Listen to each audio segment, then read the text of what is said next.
Hello বন্ধুরা, এখানে মাছের মাথা রয়েছে। মাছের মাথাটাকে এখন ভাজবো আর এটাকে লাউ দিয়ে ঘন্ট করব।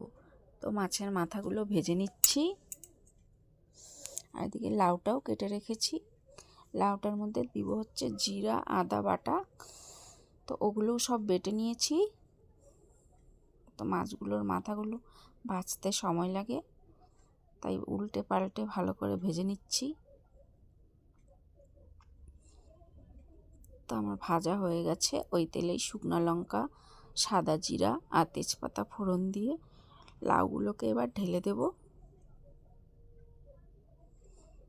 তো একবারে নুন দিয়ে দেব আর জিরা আদা বাটাটা দিয়ে দেব আর হলুদটা পরে দেব।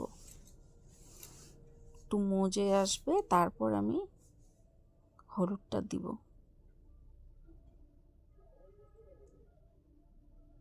তো দেখো অনেকটা মজে গেছে।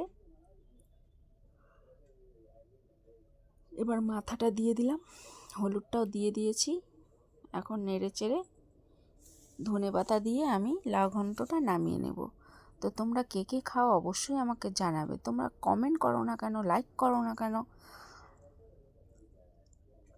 তাহলে আমি কি করে বুঝবো? সবাই ভালো থাকবে, সুস্থ থাকবে। নেক্সটে আবার আসবো। টাটা।